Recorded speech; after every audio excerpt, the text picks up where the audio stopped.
Boa tarde, estamos aqui para fazer mais um debate entre estudantes e professores sobre temas da atualidade e da preocupação dos portugueses, suscitados pela publicação de uma série de livros da Fundação Francisco Manuel dos Santos, que convidou vários académicos e especialistas para abordarem temas específicos que têm a ver com a realidade do país. E desta vez o tema é a educação e liberdade de escolha, que tem a ver com este livro publicado pelo professor Paulo Guinote, que está aqui ao meu lado, e a quem eu começo por pedir uma pequena explicação para introduzir o tema junto dos nossos espectadores. Em síntese, o que pretende este livro dizer aos leitores? Este livro pretende, antes de mais, abordar a questão da liberdade não apenas na dimensão mais tradicional que nos últimos tempos tem vindo a fomentar o debate da liberdade de escolha e da privatização ou não privatização da gestão das escolas, mas tentar abordar até que ponto existe liberdade na sala de aula, existe liberdade na organização interna das escolas e no próprio sistema educativo. Porque existem muitos chavões, muitos clichés, muitas ideias feitas muitas vezes pelo facto de quem aborda o assunto pensar que tudo é ainda como foi nos tempos em que era aluno ou quando passou ocasionalmente como professor pelo ensino básico e secundário, e muitas coisas já mudaram. Ou seja, em alguns aspectos a liberdade reduziu-se bastante, aliás, o balanço será o da redução da liberdade, em outros aspectos aumentou. E houve uma divisão em termos de atores dentro das escolas, uns que ganharam poder, outros que perderam, o mesmo no sistema educativo. E, portanto, o livrinho tenta, em 3 partes, passar exatamente por essas 3 escalas. A escala micro da sala de aula, qual é a liberdade dos professores e dos alunos na sala de aula de aprender e de ensinar. Nas escolas, qual é a liberdade do diretor e dos outros professores e dos outros agentes educativos, das próprias famílias, para intervir na gestão da escola e na sua administração e como é organizado até o próprio currículo a nível local. E depois, em termos globais, então a questão da liberdade de escolha, até de que forma o nosso sistema educativo tem funcionado, que alternativas existem, o que é que nós sabemos acerca dos resultados dessas experiências fora do nosso país e, de certa forma, o que é aplicável entre nós com vantagem e aquilo que pode ser perigoso atendendo às características do nosso Sim, senhor. país. O professor Paulo Guinote é licenciado em História, mestre em História Contemporânea e é professor do ensino básico e entrou um pouco no estatuto dos VIPs da educação neste país, através daquilo que é um espaço excepcional na internet portuguesa, que é o blog A Educação do Meu Umbigo, onde ele escreve há muito tempo sobre, desde 2009, segundo vejo aqui na badana Isso foi quando saiu o livro, em sim, 2006. Desde 2006, onde suscitou muita curiosidade, as suas opiniões e transformando-se num centro de debate sobre questões de educação, o blog de Paulo Guinote. Tenho então aqui os participantes, os que vão suscitar verdadeiramente este debate, que são estudantes do ensino superior português. Aqui à minha direita tenho o Alessandro, que é de Direito, da Faculdade de Direito da Universidade de Lisboa, e Mike. Sim, senhor, também da mesma faculdade. Eu começava então por ti, para fazer a primeira pergunta ao professor Paulo Guinote. Claro. Eu devo confessar que é particularmente difícil estar neste debate por uma razão simples, é que eu concordo com toda a análise que faz relativamente à liberdade Ainda bem. No ensaio da Fundação. A autonomia das escolas tem enchido muito o discurso político ao longo dos últimos anos, mas a realidade é que, e eu saí da escola há relativamente pouco tempo, é que no dia-a-dia das escolas ela é uma miragem. Há, contudo, um aspecto que o Sr. Professor não aborda e que eu gostava de começar por abordar e colocar-lhe uma questão relativamente a ele, que é a transferência de competências do Estado para as autarquias locais. Isso foi muitíssimo importante para o poder político autárquico e eu sei bem que a transferência das competências não operou em aspectos em que seria relevante dar autonomia às escolas, como é o problema do tempo de aulas, por exemplo, os 50 ou os 90 minutos, operou noutras matérias, como a gestão dos espaços e a gestão do pessoal não docente. Isto também não é dar autonomia às escolas, mas é colocar o centro de decisão mais próximo das escolas.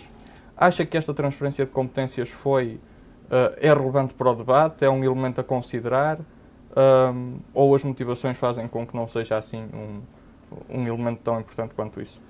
A questão da municipalização da educação só por si merece um ensaio. Por uma razão simples, nós tivemos essa experiência no século XIX, quando o Estado Central, pelas mesmas razões que atualmente, para aligerar o orçamento dos encargos com a educação, decidiu transferir para os municípios a gestão da contratação de professores e da organização e construção até dos edifícios escolares. Isso não correu nada bem.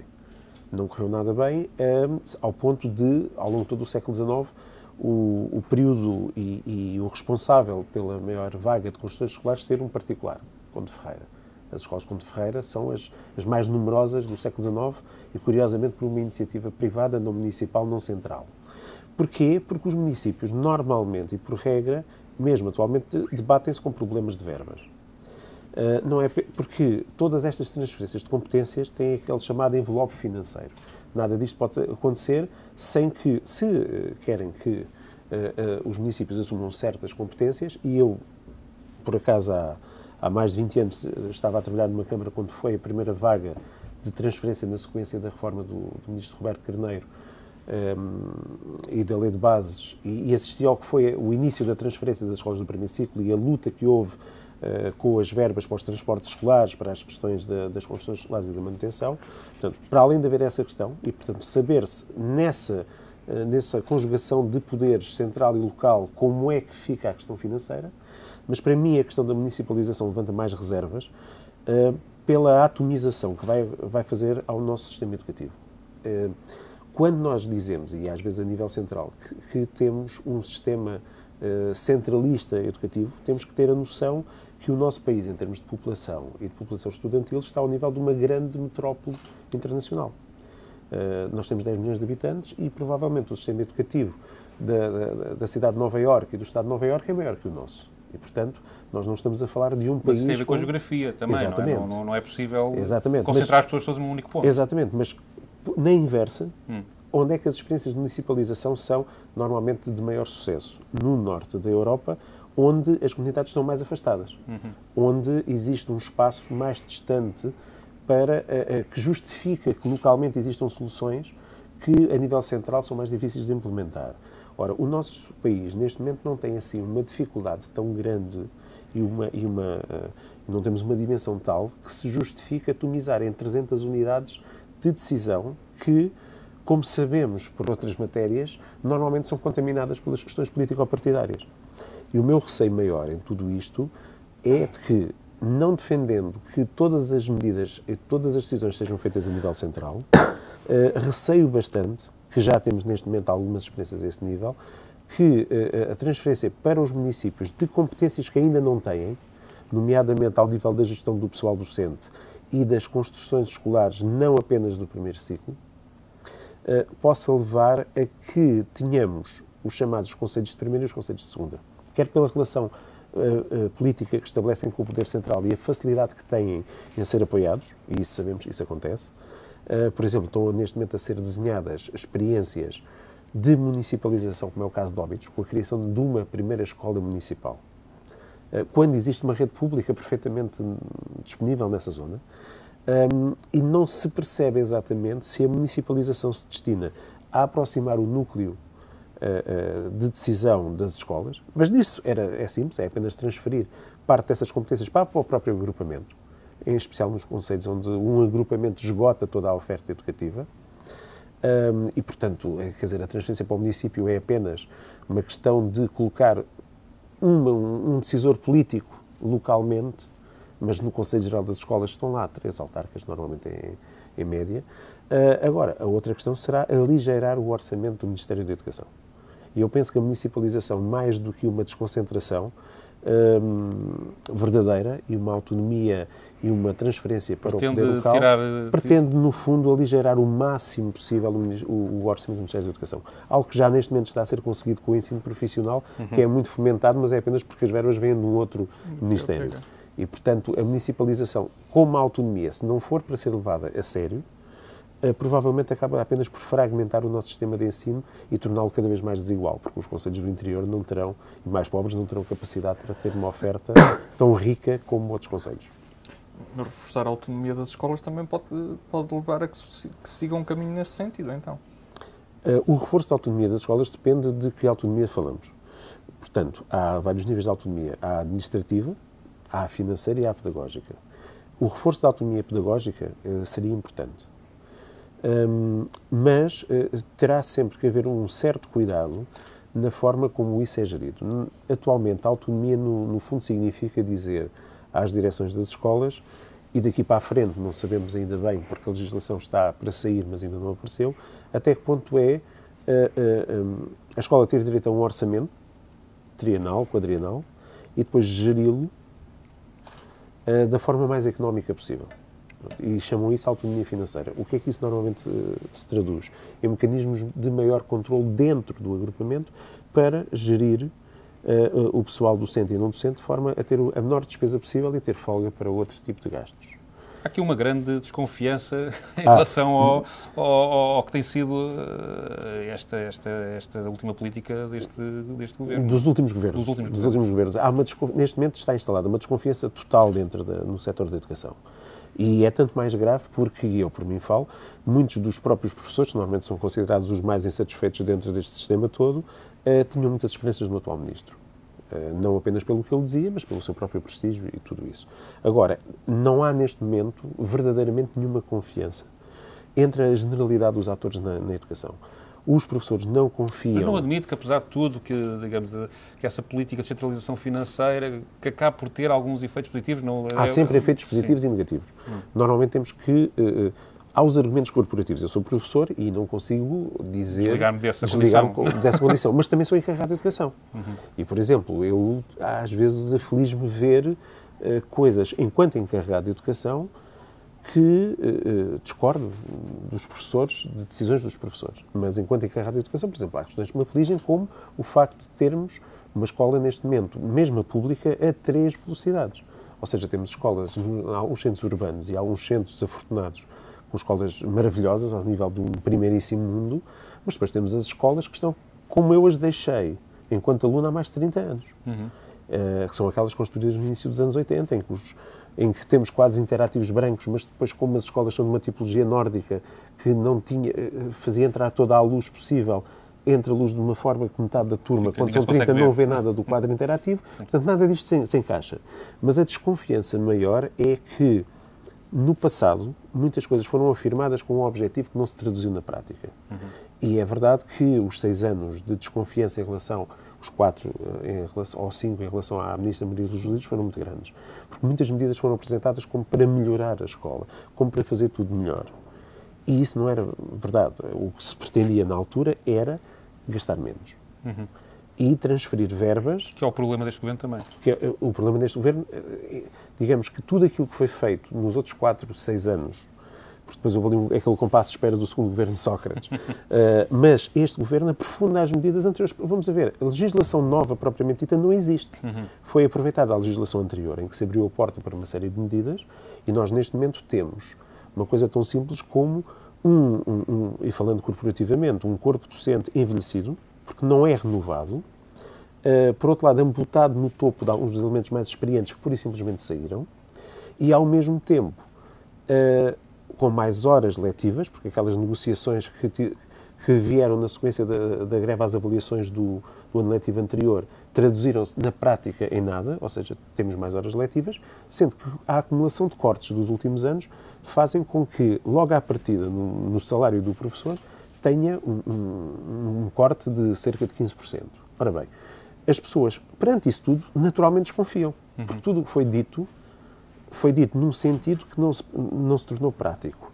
E o que é que se pensa? Todas estas medidas destinam-se a embaratecer a educação, tornar a educação pública o mais barata possível, e as pessoas que têm que implementar as medidas para melhorar os resultados dos alunos são as primeiras sacrificadas. Sendo que não existe normalmente uma palavra de apreço pelo seu trabalho. Sempre que há uma melhoria de resultados, a melhoria é da política.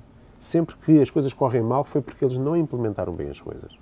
E às vezes é complicado ouvir falar, e aliás ver às vezes a confluência de antigos ministros da Educação de vários partidos, que concordam muitas vezes na análise, felizmente há algumas pequenas discordâncias, em que os resultados melhoraram porque houve políticas de responsabilização. Não foram os trabalhos na sala de aula que melhoraram. Portanto, foi porque houve uma diretriz de cima e foram feitas leis que os resultados melhoraram. Não, os resultados melhoraram porque os alunos trabalharam melhor, os professores também trabalharam melhor, às vezes com pressão, é verdade. Mas temos que partilhar todos estes bons resultados que têm vindo ultimamente a aparecer. Agora, a questão da desconfiança é central, porque todos desconfiamos de todos. E podíamos... Sim, eu te tirei-te a palavra e se calhar desviei um bocadinho o sentido da tua pergunta, mas se quiseres retomar, força, ou fazer outra. Nesse campo da confiança, diz o Sr. Professor que houve uma continuidade na linha política face ao primeiro governo de Sócrates e agora este governo. Eu compreendo que haja desconfiança, mas também haveria desconfiança se houvesse alterações de fundo sucessivas e permanentes naquelas que são as opções centrais. Eu compreendo que aqui há um aspecto mais perverso, é que há uma continuidade com o mesmo objetivo e houve uma transformação significativa do discurso do atual Ministro. Mas acha que a estabilização na assunção de um compromisso, de uma linha de rumo de médio e longo prazo é importante no combate a esse fenómeno de desconfiança? Se a linha de rumo estiver certa, é importante que exista. Agora, pode não haver linhas de rumo certas ou erradas. Há umas que são mais certas e outras que serão menos certas. Mas também temos que ver qual é o objetivo. E, no fundo, todos concordamos com o objetivo.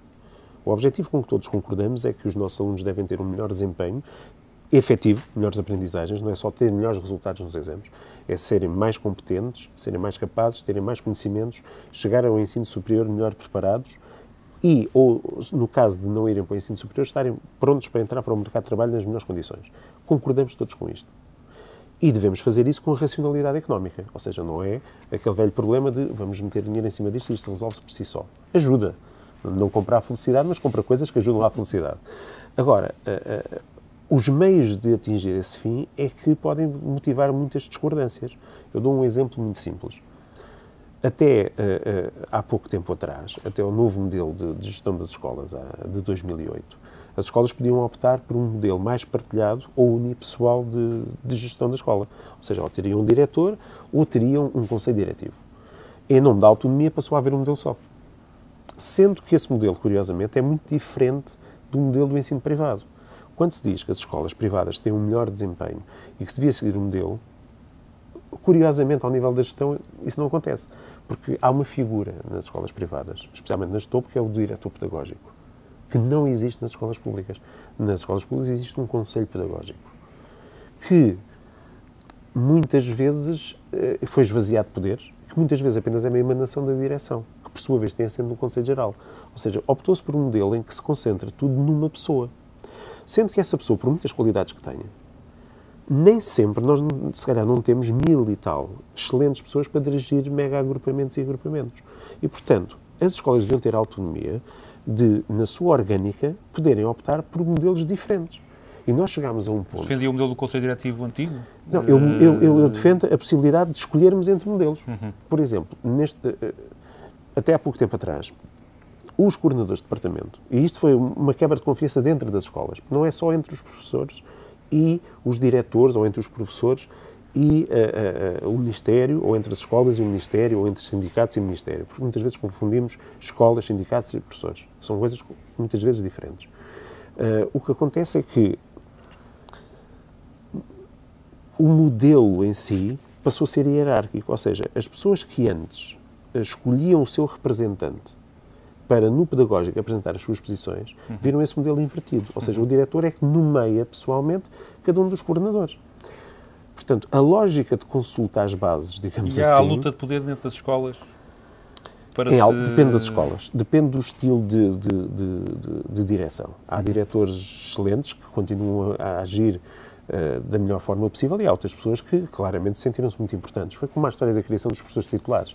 Há pessoas que basta pôr-nos um título à frente e imediatamente se transformam e mostram o pior ou o melhor que têm em si. Normalmente o pior. Ora, o que aconteceu em muitas escolas foi que essa personalização... E os professores ganham alguma coisa com isso? Profissional, ou seja, a sua carreira é beneficiada, ganham mais salário? Os diretores têm um suplemento salarial e os membros da direção, mas já antes o Conselho Diretivo tinha.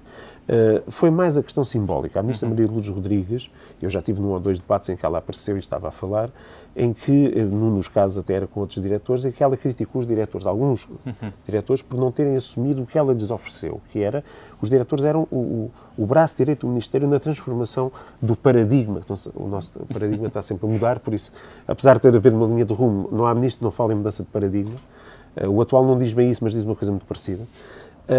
E então, já leu o Edgar Moura mais cedo? Exatamente, já está, leu o Kuhn e pronto, e já percebeu que a transição entre paradigmas não é assim uma coisa tão linear. E o que é que acontece? Os diretores eram, na prática, os braços direitos, os executores junto das escolas da política que emanava do Ministério da Educação. E essa política, o que é que pretendia? Domesticar os professores na sua contestação, domesticá-los salarialmente e retirar poder aos sindicatos. E aí houve um grande problema, que é o problema 2007-2008, que foi confundir o que se achava um peso excessivo dos sindicatos e um papel excessivo dos sindicatos junto do Ministério da Educação e os professores. E, portanto, quando se falava os sindicatos e os professores, isso criou grandes problemas. Mas voltando às escolas, muitas vezes dentro das escolas o que é que passou a acontecer? Sabendo-se que o foco de poder é mais concentrado, não é tão difuso, porque a partir do momento que existem vários focos de poder, as pessoas distribuem-se. Agora, quando há um só foco de poder, há a tentação de existirem cortesãos. Existe o rei Sol e, portanto, os cortesãos alinham-se à volta. E há os que ficam fora dessa elite.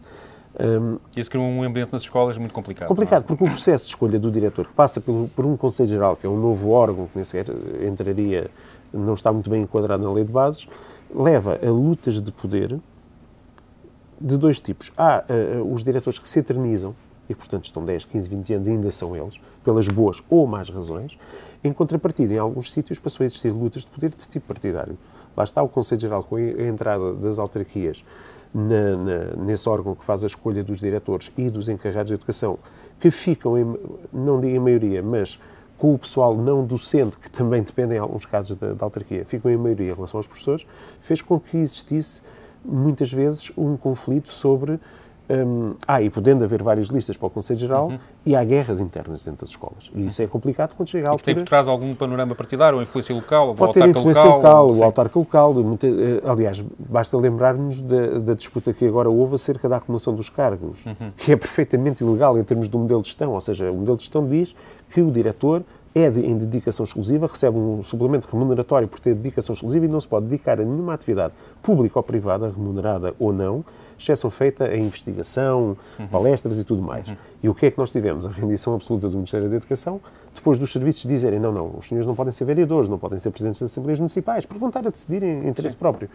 E houve pressão por parte dos lobbies autárquicos e imediatamente o Ministério da Educação diz isto era um atentado à liberdade. Mas em contrapartida não se ganhou, apesar de tudo, alguma coisa em eficácia operativa nas escolas por haver um diretor mais especializado e mais responsabilizado por isso? A pessoa é a mesma na maior parte dos casos. O que é que se aclarou? Aclararam-se mais os circuitos de circulação de ordens e poder. Ou seja, o modelo anterior era... Estou-se a perceber quem manda. É sim, isso? sim, exato. Ou seja, antes já se percebia mais ou menos quem mandava. Nunca houve esse problema. Eu nunca passei por nenhuma escola com a chamada liderança fraca. Aliás, há uma coisa muito simples que é, se nós formos analisar os relatórios da Inspeção-Geral da Educação ao longo do tempo, se há critério dentro desses relatórios que leva sempre excelente, ou muito bom, é a capacidade de liderança. E, portanto, os diretores eram extremamente bons líderes. Portanto, havia 1.000 e tal, ou 2.000 e tal? Na altura havia, se calhar, perto de 2.000, agora existem 1.000. E então ainda terão ficando os melhores. Temos imensos, muito bons líderes. E alguns deles ficaram chateados, mas é verdade, alguns são bons, outros não são nada de jeito. O que é que acontece? Neste momento, como eu dizia, antes o modelo era mais partilhado. Ou seja, os professores escolhiam os seus coordenadores, e esses coordenadores que depois estavam no pedagógico junto com o diretor, tinham uma visão mais plural. Sendo agora o diretor que escolhe esses coordenadores, e num modelo mais recente, indica 3 pessoas para... O modo de entender as coisas é muito semelhante sempre. Mas o modo de entender é... Porque eles sabem que o exercício daquele cargo depende da confiança, porque eles podem ser destituídos a qualquer momento, como o próprio diretor pode ser destituído pela tutela. E, portanto, não quero ser injusto com ninguém, mas é um líder que depois escolhe menos. É isso que está a querer corre-se esse risco. Sim. Corre-se esse risco. Esse risco será bastante... é uma probabilidade bastante grande. Vamos todos acreditar que as pessoas são bondosas e querem o melhor, mas muitas vezes as suas opções são... Eu quero executar uma política, lá está. O Primeiro-Ministro não vai escolher ministros da oposição, não é? Isso seria ridículo, mesmo quando levam outro partido para o governo. Agora, a questão é... A tendência é escolhermos as pessoas em quem temos confiança para fazer aquilo que queremos e para controlar aquelas pessoas que podem contestar. Isso, se aclara as coisas, leva a uma menor mobilização da generalidade dos professores que não se sentem identificados com essas pessoas. E dentro da organização escola, que é muito particular, não é uma empresa, Não é um exército, não há generais, não há sargentos. Essa foi sempre uma metáfora muito triste que foi usada, porque já não estamos a fazer guerra com ninguém. A questão da disciplina e da hierarquia é muito precisa em termos de conflito. Na escola não estamos em conflito com ninguém. Pelo contrário, deve ser um tipo de organização muito diferente. Mas, realmente, este tipo de orgânica interna, e esse é um dos aspectos que eu também falo no livro, quebrou laços de solidariedade dentro das escolas e, portanto, reforçou o individualismo e, principalmente, reforçou posturas defensivas em termos pedagógicos dos professores. É importante para efeitos de accountability ou acha que não foi bem conseguido? Depende do que entendemos por accountability. Ou seja, se a responsabilização do diretor é pelo cumprimento das ordens do Ministério, este modelo é muito mais eficaz. Se for uma perspectiva de responsabilização perante os alunos e as famílias, não melhorou nem piorou. O Conselho Geral muitas vezes é ali uma criatura. Sou Presidente do Conselho Geral e, portanto, sei o que é as limitações que tem. Os encarregados de educação não são muito ativos nessa presença. Se fosse accountability perante os pares, desapareceu, porque neste momento não há pares. Então, o diretor deixou de ser par dos colegas, que eram antigos colegas. Tanto que houve um debate há algum tempo que eu perguntei a um diretor, que também era candidato a um cargo autárquico, e disse, desculpe lá, mas o colega, tratei por colega, não sei se o ofendi, ainda se entende como professor ou já se entende apenas como diretor? Não, eu sou professor acima de tudo. Então não haja apenas como diretor. E essa é uma questão fundamental, que é o diretor, o modelo que se queria criar era o do gestor. Não houve capacidade de avançar para aí por uma razão muito simples. Não temos fora das escolas gente que, pelo que se paga a um diretor de escola, esteja para gerir 300 e tal profissionais, professores, 100 funcionários e 4.000 alunos. Não sei, é uma empresa um bocado grande e complicada para funcionar, não podendo ainda por cima participar nos lucros. E não se podendo avançar para os gestores profissionais, foi-se buscar às escolas, deu-se uma formação ao nível da pincelada para se ter uma noção do que é que será um administrador de uma escola. E foi esse o modelo que ficou. É um modelo com insuficiências, mas pronto, quer dizer, é um modelo que ainda está para mostrar exatamente os seus resultados. Porquê? As reformas em educação não se sentem há 2, 3 anos. A 10. A 10, no mínimo. Portanto, quando nós estamos a analisar os PISA de 2009, não estamos a analisar a política de 2007. Estamos a analisar um contínuo de políticas desde o primeiro ano, são 9 anos pelo menos. E devíamos sempre ter essa noção. Os PISA 2012 são o resultado dos últimos 9 anos, dos últimos 12 anos, não são o resultado dos últimos 3. E, portanto, muitas vezes o que acontece é o aproveitamento de resultados e uma análise a curto prazo de processos a longo prazo. Nós, com os TIMSS e os PIRLS, num primeiro ciclo, temos a comparação desde 95 a 2011. E aí, sim, é curioso que Portugal foi o que teve melhor desempenho. Éramos muito atrasados. E recuperámos muito. Podemos, às vezes, estar abaixo da média, mas estávamos muito abaixo da média. A progressão é boa. E ao nível do primeiro ciclo. E é curioso que nós, a esse nível, estamos melhor que os países que querem que nós copiemos. E isso é que é ridículo. Que é nós estarmos, por exemplo, na literacia e na própria matemática ao nível da Alemanha ou da Suécia, sendo que esses países, especialmente a Suécia, caiu muito, e os próprios suecos, e isso também é aí analisado, os suecos fizeram uma coisa muito simples, fizeram uma reforma em 92. A partir ali de 2005, 2006, perceberam que aquilo não estava a funcionar. E então fizeram a inversão de marcha, mas analisaram a 15 anos. E agora estão a voltar atrás, exatamente na municipalização, na desregulação que fizeram da administração das escolas, passaram a reforçar mecanismos de maior coesão entre o sistema educativo, mas fizeram uma análise a 10, 15 anos, não fazem uma análise a 3, 4. Nós só perceberemos exatamente o que se está a passar agora daqui a 2 PISAs. Em 2015 ainda já teremos alguns efeitos. E depois em 2018 é que se verá mesmo o balanço. Portanto, os de 2009 e 2012 são o balanço da última década. Sim, senhor. Passar para este lado do debate, faz favor.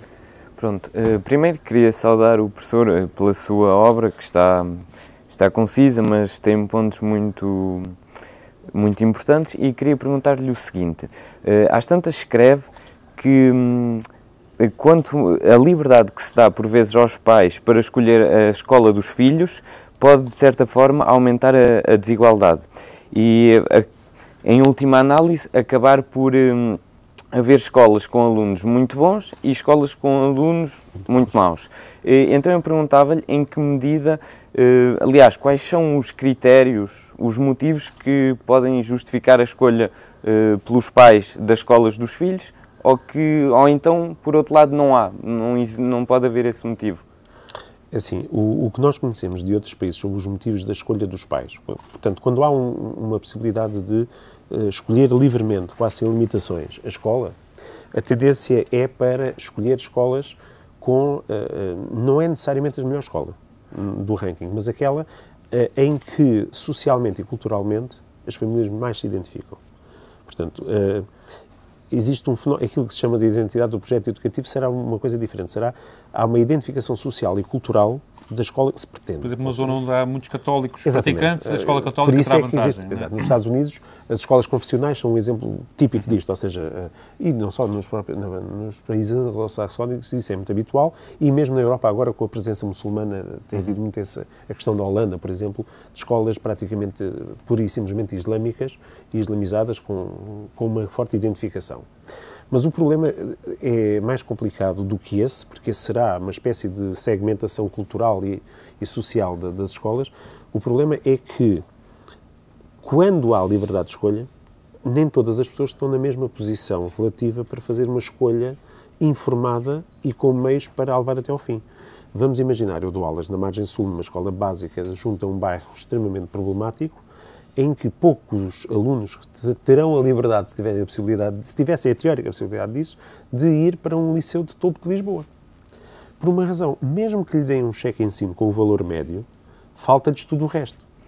Falta-lhes o transporte, falta-lhes a possibilidade de integrar atividades extracurriculares que são determinantes nestes colégios, falta-lhes muito para o próprio material que é exigido. E, portanto, a capacidade de escolha é limitada pelos meios prévios da própria família, às vezes até de informação. Tal como, e depois há uma outra questão que é, as famílias que escolhem a escola, estando lá, é como num condomínio. Até que ponto estão interessadas em que para essa escola surjam alunos não muito desejados ou indesejáveis, ou seja, que perturbem a tal identidade do projeto educativo ou a tal identidade da escola. E temos que ter essa noção que é a liberdade de escolha dos pais às vezes choca com a liberdade de escolha da escola em relação aos seus próprios alunos. Uma solução para isso é a existência do sorteio, ou seja, se uma escola é muito concorrida, para além dos critérios de família, vamos sortear quem cá fica. E isso é aplicado nos Estados Unidos em algumas situações. Agora, o que se tem... Não há tendência para a escola querer escolher os melhores? Claro, porque se queremos se queremos um modelo de liberdade de escolha liberal puro, a escola também tem que ter o direito de escolher os alunos que se adequam mais ao seu perfil. Aliás, o modelo típico, diríamos assim, quando nós imaginamos um sistema de excelência de liberdade de escolha em termos de educação, lembramos das universidades americanas. E eles escolhem, por exemplo, as que têm a tradição desportiva, vão buscar onde podem e até dão incentivos os melhores atletas. Tal como se for uma universidade tecnológica, vai tentar ver nas escolas à volta onde é que estão os melhores alunos e aliás, provas de admissão. Porque nós depois temos aquele velho problema que é, no ensino superior, defendemos a questão da possibilidade de provas de admissão, porque acha-se que o nível é baixo, mas depois, então, e no secundário e no básico. Nós também sabemos que nos Estados Unidos os miúdos são inscritos nas melhores escolas ainda antes de nascerem. E isso, o que é que faz? Muitas vezes cria realmente um alto grau de satisfação em quem frequenta essas escolas, mas depois temos as escolas das inner city, que são aquelas escolas onde se reproduz a criminalidade, a marginalidade. Porquê? Porque separamos os mundos. Podemos considerar que o modelo da miscigenação social, da heterogeneidade social, traz problemas. Traz problemas porque cria escolas onde, por vezes, há famílias que têm que suportar junto. Aí é a visão do integrado de educação. Exatamente. Se o seu filho que é bom aluno convive com um marginais, problema. as pessoas não querem, não é? Isto é realmente complexo, mas vai tudo dar a que tipo de modelo de sociedade, na raiz está, que modelo de sociedade nós queremos. Queremos um modelo de sociedade em que há excelência à custa do agravamento das desigualdades, ou queremos um modelo de sociedade em que, não chegando a uma excelência tão destacada, mas conseguimos elevar todos mais próximos. Não é por acaso que os países nórdicos, que têm um índice de Gini mais baixo, ou seja, em que há maior igualdade, foi aqueles que experimentaram estas medidas e, apesar disso, as medidas tiveram maus resultados. Porque a concorrência e a competição Ao contrário do que normalmente se diz, que destrói-se os piores não resistem ao mercado e desaparecem. Agora, num ranking há sempre piores. Sim. E, portanto, o problema é, elevamos a média, elevamos o conjunto ou afastamos o topo da base. E depois, o que é que podemos ter? Podemos ter um número muito elevado, isso acontece em alguns países, um número muito elevado de alunos muito bons, em termos de percentil, mas a maioria está abaixo disso. Portanto, e essas são opções de partida, digamos assim, de modelo de sociedade. Não é só a questão filosófica da liberdade, porque há liberdade, e esse é um princípio básico, no meu entender, do próprio liberalismo, é a questão da justiça social, não é da igualdade. Eu não defendo que todas as soluções têm que ser iguais. Agora, devemos é ter justiça naquilo que facultamos a cada família e a cada aluno. Porque que liberdade, há uma capacidade muito maior de pressão sobre as escolas, e mesmo nas escolas públicas, para matricular os filhos. É muito mais desejado um determinado tipo de aluno de uma determinada família do que outro. E há sempre aqueles mecanismos, muitas vezes ocultos, implícitos, de exclusão que são naturalmente injustos e que depois diminuem exatamente a capacidade dessa liberdade de ter efeitos positivos. Próxima pergunta.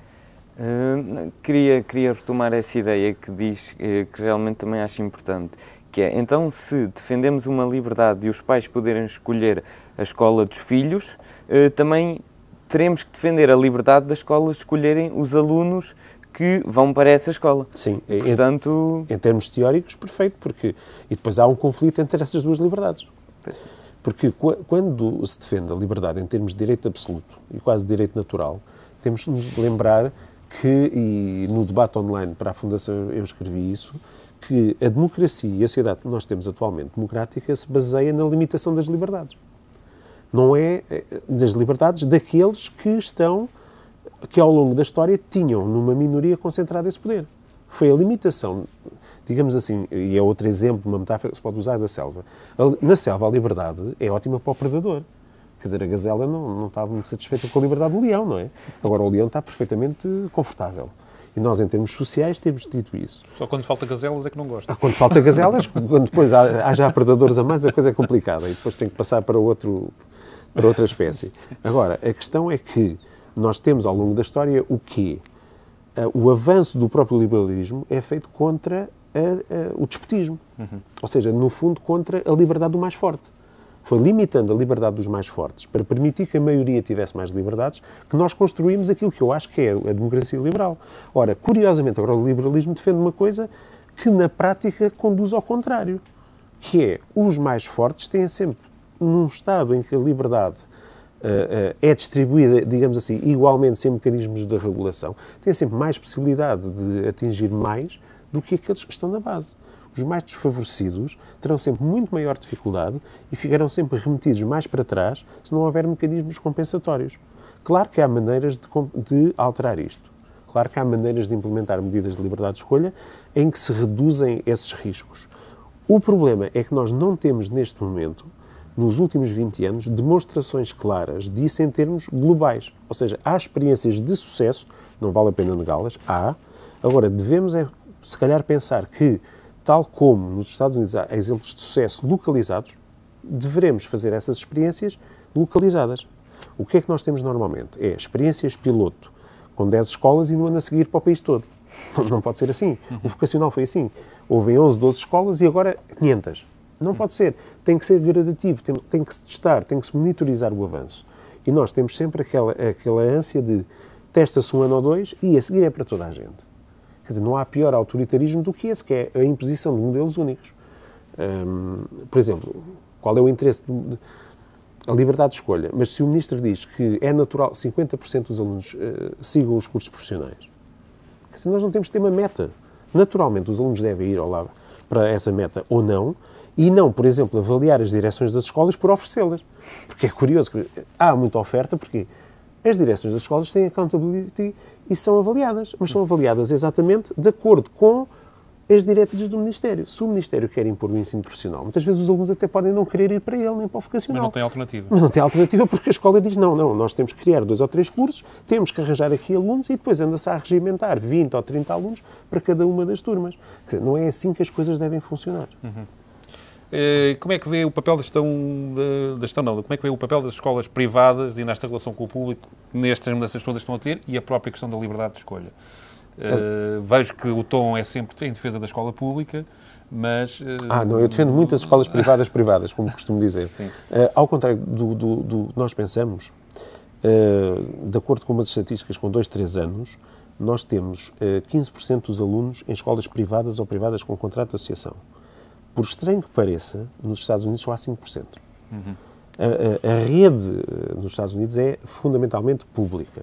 Só que isto tem uma dimensão tal que, se disserem que há 4.000 escolas privadas, quer dizer, ficamos com uma noção muito grande em termos absolutos, mas em termos relativos é baixa.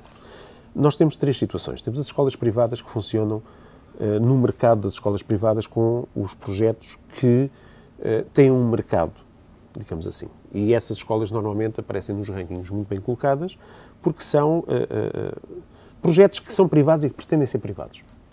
Nos últimos tempos têm tido alguns problemas e acredito que o cheque ensino seria uma forma de reduzir as saídas de algumas famílias. Tem a ver com a crise e a falta de aquisição de alimentos. Depois temos um setor curioso, que é o setor privado subsidio-dependente, que são os contratos de associação. Os contratos de associação são importantes e foram importantes quando a rede pública não cobria tudo o que era procurado. Ou seja, quando houve aquela expansão dos anos 80, 90, básico, secundário, depois começou em retração, foi necessário haver oferta privada paga pelo Estado, onde não havia oferta pública. A minha filha andou num pré-escolar privado, neste caso não de contrato, pago por mim, porque não havia rede pública. E isso é perfeitamente lógico. Só que nós, neste momento, estamos numa situação em que, se temos escolas a fechar públicas, se diz que há professores a mais, com horário zero, qual é a lógica de ir contratar fora? Porque nós, neste momento, não temos zonas que não estejam... Acho que só há um concelho que não tem escolas públicas. E, portanto, não tem grande lógica, em termos de racionalidade económica, contratar fora do Estado um serviço que pode ser prestado dentro do Estado, até com menos fricção social. O problema é que, como um pouco em tudo, e não sei se, quando se falou aqui nas PPPs, se abordou a questão da educação, como em muitas outras áreas da governação, os interesses públicos e privados passaram-se a confundir quando o decisor já esteve do outro lado ou está a pensar ir para o outro lado. E isso aconteceu muito há uns 10 anos atrás, e isso tem sido amplamente noticiado e investigado, quando interesses públicos e dinheiros públicos foram postos ao serviço de interesses privados, quando havia uma rede pública perfeitamente capaz de absorver os alunos a oferta que existia. A questão é a seguinte: as famílias pretendem uma escola que não é aquela escola pública cá na sua zona. Podem escolher outra escola pública noutra zona. Há montes de argumentos e, neste momento, as escolas até buscam alunos, na maior parte dos casos, exatamente por causa do... Não há esse problema. Quando é escolhido um projeto privado, com a tal identidade, seja confessional, seja ideológica, seja política, eu acho que isso é uma opção que a família deve pagar. Eu tenho a minha filha numa escola pública. Se eu a quiser ter numa escola privada, seja por questões de segurança, seja por questões de adaptações curriculares, seja se tivesse necessidades educativas especiais e fosse uma escola privada que desse um apoio especial a esse tipo, eu acho que esse, à partida... Mas não pode ser... Não aceita que haja pais que pensem que a escola pública simplesmente não dá o ensino de qualidade que devia? Eu aceito que pensem isso, exatamente. Aceito que não dá esse ensino. E por isso, e que acabam por ser penalizados? Ou seja, são obrigados a pagar para que o filho tenha uma educação decente? Acredito que individualmente pensem isso, acredito que teoricamente pensem isso. Agora, também é verdade que essa qualidade ou não qualidade das escolas pode ter... Esses pais podem ter um papel na mudança dessa situação. Há uma falta de participação dos pais na educação das crianças. Há um déficit muito grande. Há um déficit muito grande em termos de associações de pais e de intervenção direta nas escolas. Porque uma das liberdades é dos próprios pais ajudarem os pais às vezes não estão presentes na sala de aula diretamente, mas indiretamente deveriam estar presentes através do trabalho que fazem com os miúdos, com os alunos. Ora, eu percebo perfeitamente isso. E até percebo que, em alguns casos, o Estado fomente ou pelo menos financie algumas soluções desse tipo, aos contratos simples.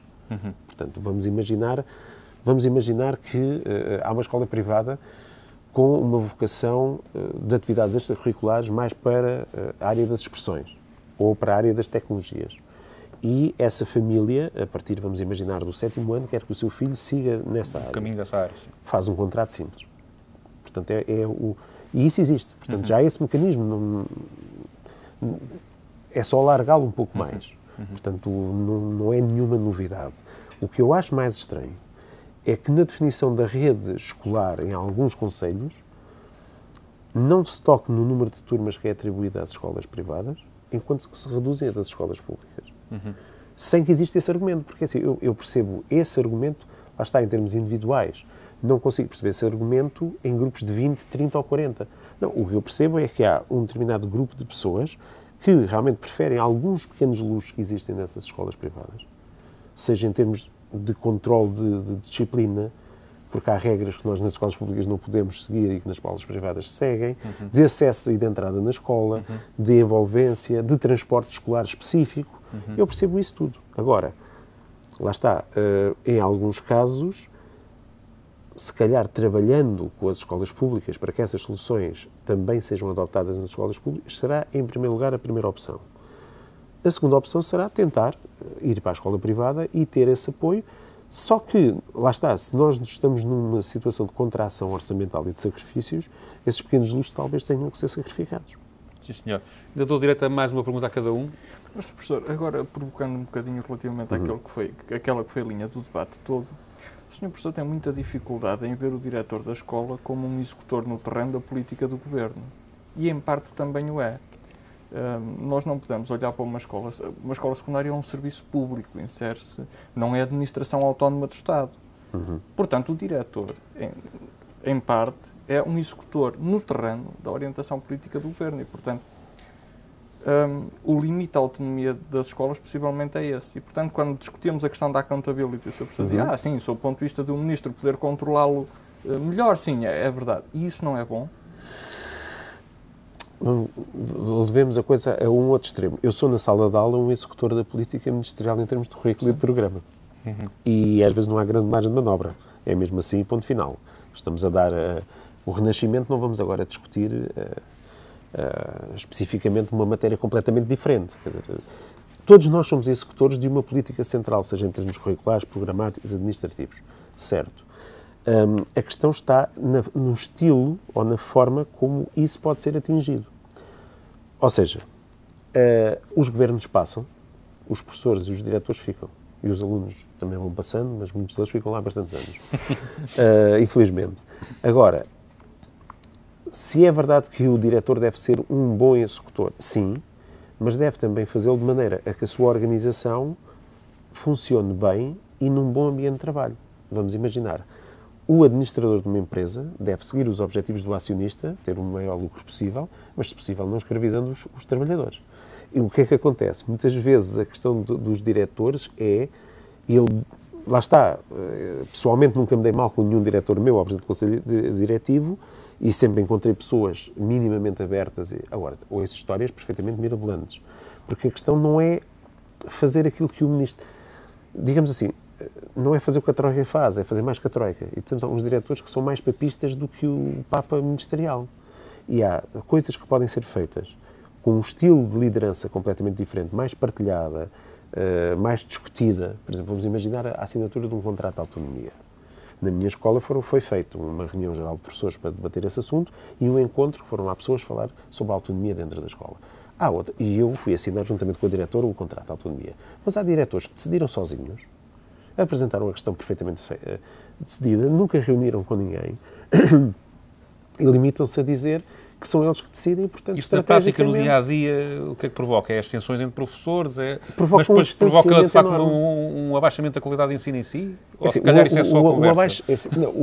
Mais do que um abaixamento da qualidade do ensino, neste momento há um cansaço enorme nas escolas. Há cansaço mesmo, em termos físicos e psicológicos, por estes anos de tensão. Não é por acaso que, contra todas as expectativas, aquela greve às avaliações do final do ano letivo passado estava a correr muito bem, dependendo dos pontos de vista.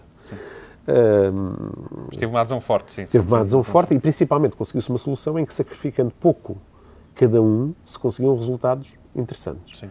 Isso assustou muita gente, e não foi apenas os diretores e o Ministério da Educação, porque nós funcionámos quase em autogestão.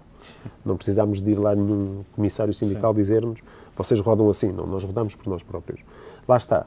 O que quer dizer que os professores entre si também se podem organizar de maneira a melhorar o desempenho da sua escola. E o diretor ser, como é que eu ia dizer, um executor das políticas do Ministério, mas também uma voz junto do Ministério dos anseios dos professores. Ora, não é isso que atualmente se passa. O Conselho de Escolas é representante dos diretores. Neste momento não há, da parte dos professores, não se sente uma representatividade perante o Ministério, porque os sindicatos têm a ver com questões laborais e muitas vezes estão marcados por agendas políticas.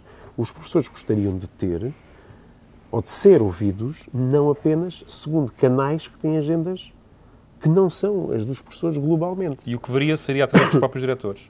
Exatamente, ou seja, o mecanismo natural seria o diretor transmitir não os problemas do diretor em implementar a política do Ministério, mas os problemas que os professores têm em conseguir implementar essas políticas. E o que acontece normalmente é que os diretores Mas não está exigido mais aos diretores, ou seja, no fundo eles estão apertados por uma lista de encargos que têm que executar eles concorrem voluntariamente, nenhum deles é obrigado a lá estar. Isso é das tais coisas. Nenhum deles lá está contra vontade. Também não está a haver escolas geridas por gestores profissionais, fora do área de educação, não professores. Não estou por duas razões. Uma delas eu já expliquei, que é não se consegue arranjar 1000 gestores com qualidade, com perfil, com a remuneração que se tem. Porque a classe dos professores é, para todos os efeitos, dentro da função pública, a mais qualificada. E recebe-se, não propriamente... E depois afastaria de vez os professores da participação E afastaria de vez. E a outra questão era exatamente essa, que é até que ponto há uma sensibilidade num gestor que está habitual. Eu acredito que uns 100, 200, 300 se conseguiriam arranjar. Mas isso iria criar... Há a possibilidade, atualmente, digamos assim, do diretor contratar um gestor, o tal recurso que a autonomia permite, e ter um gestor financeiro, por exemplo. Sim. Nada elimina essa possibilidade. Sim. Agora, esse tipo de possibilidades deve ser sempre ao serviço de toda a comunidade educativa. Quando se evoca muito os interesses dos alunos e das crianças, devemos sempre pensar que dentro de uma escola, os elementos que estão mais perto dos alunos em permanência são os professores. E, portanto, tratar mal os professores é indiretamente tratar mal os alunos.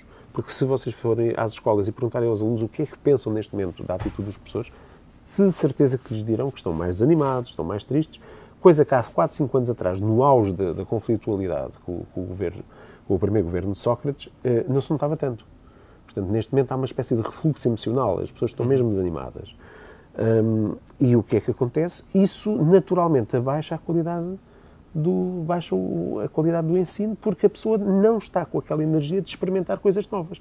E não sabe se falhar... Nem aplica bem a política antiga, nem a nova, no fundo. Exato, porque repara, se nós temos uma aula com aquela duração, vamos imaginar que eu considero que as minhas aulas não encaixam bem neste modelo dos 45, 50 minutos e na dos 90. Por exemplo, o segundo ciclo que eu leciono, os 90 minutos são claramente excessivos para aulas teóricas. E o português, sendo prático, ou mesmo a matemática, aquilo cansa. Aquilo cansa. Agora, a questão é, nós não temos o próprio espaço, não está organizado no meu tempo escolar, para eu, ao fim de 40 minutos, dizer, olha, agora vocês, 5 ou 6 de vocês, vão lá fora, que estão mais cansados, dão uma voltinha, voltem depois.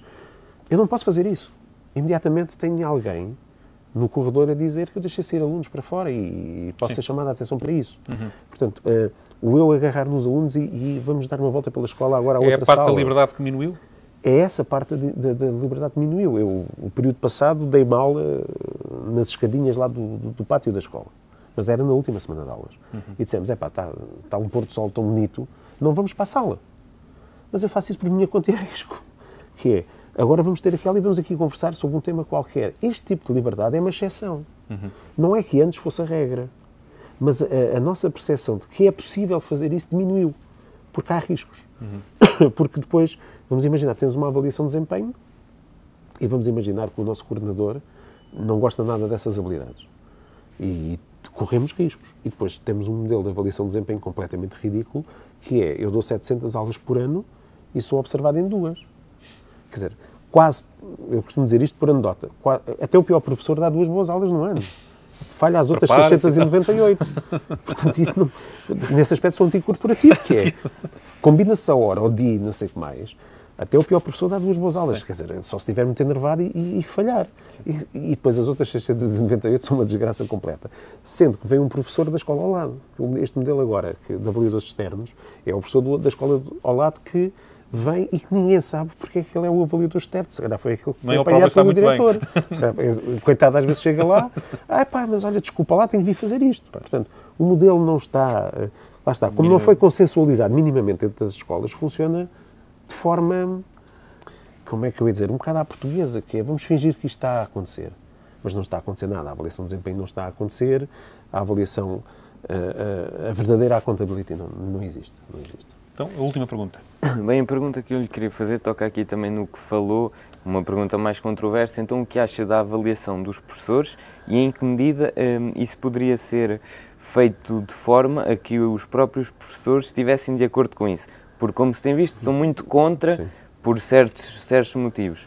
Mas em que forma é que também eles ficassem contentes de ser avaliados se isso fosse feito de forma correta?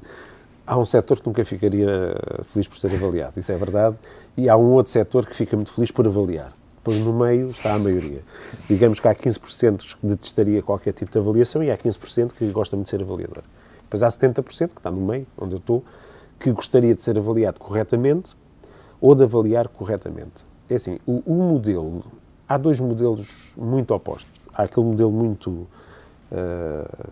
anos 60, 70, muito cooperativo, vamos só avaliar para nos melhorar e para nos tornarmos melhor em diálogo e tudo mais.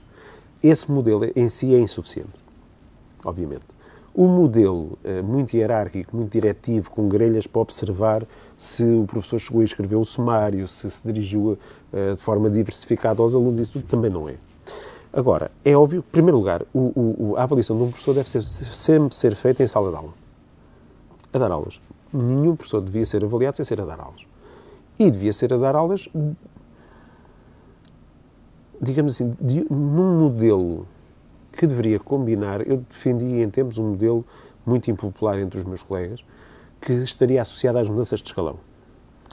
E passaria exatamente pela questão de dar aulas publicamente. Ou seja, eram aulas em que não iria apenas um avaliador.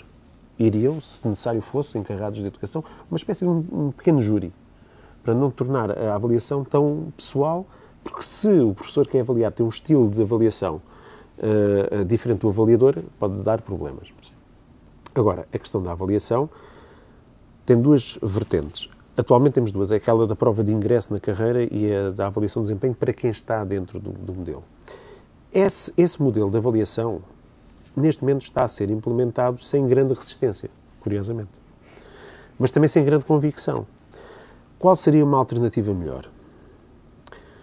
O ex-ministro David Justino costuma dizer que todos os professores nas escolas sabem quem são os bons e os maus professores. A começar pelos alunos. Mas a avaliação pelos alunos também é muito complicada. Provavelmente um modelo que combinasse, volto a dizer, uma espécie de júri interno e externo. 2 pessoas internas e 2 pessoas externas, ou 3 pessoas internas e 2 externas, que acompanhassem o desempenho do professor ao longo do seu escalão. Mas para isso era preciso ver carreira, progressão, não haver congelamentos. Ou seja, o professor apresentava, vamos imaginar, no início de um escalão, o seu projeto de trabalho a 3, 4 anos, como há um contrato de autonomia.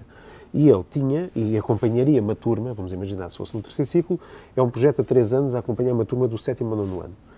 Ou várias turmas. E tem o objetivo de atingir estes níveis de sucesso com essa turma. E de desenvolver um determinado tipo de atividades extracurriculares com essa turma. E depois era avaliado conforme tinha desempenhado ou não essas funções. Pelo menos estes seriam... E, claro, depois, no final do escalão, apresentaria esses resultados perante o tal júri e estaria ou não em condições de mudar para outro escalão. Pronto, isto seria, para mim, um modelo mais ou menos racional e que teria muitas dificuldades por parte dos professores de se oporem a ele. Mesmo dos tais mais radicais anti-avaliação. Porque temos de nos lembrar que também há professores que são contra a avaliação dos próprios alunos. E é esse setor que também defende que não deve haver avaliação. Eu tive colegas, e mesmo na faculdade tinha pessoas que achavam que, e há muita gente que acha que os alunos devem naturalmente progredir entre o 1º e o 4º ano, entre o 7º e o 9º, e depois, no fim, logo se vê. Isso é complicado, o estado em que nós ainda estamos. Mas esse modelo, em que o professor é responsável por um projeto de acompanhamento de turmas, de obtenção de resultados, de desenvolvimento de atividades, e depois ter um tempo para o apresentar, perante um tal júri que não é apenas uma pessoa, quer dizer, eu acho que seria um modelo, pelo menos, mais lógico, associado à progressão da carreira, porque a pessoa tinha o estímulo de eu cumpro isto, eu faço isto, eu posso mudar de escalão e ter alguma compensação pelo trabalho que fiz. Atualmente, temos um modelo de avaliação com um congelamento de carreira que não serve para nada. E que se baseia, em grande parte, a fazer uns relatóriozinhos a dizer eu fui muito bom a fazer isto, está parecido com o antigo. Eu fui excelente a fazer isto, nunca faltei, eu só faltei por razões legais, acompanhei os meus alunos, pronto, e isto não é... E dei as minhas tais 2 aulas, e o avaliador veio cá e disse que eu sabia dar aulas ao fim de 20 anos de ensino. Mas isto não é autonomia, não é avaliação, não é accountability, é uma ficção. Não? E é também um tema muito polémico entre os próprios professores. É muito polémico entre os professores e entre os professores e a sociedade, porque normalmente diz-se, vocês querem avaliar os outros, mas não querem ser avaliados. Quer dizer, a função dos professores é ensinar e avaliar os alunos, não é ser ensinados e avaliados, apesar de estarem sempre a aprender e de também deverem ser avaliados, como é óbvio.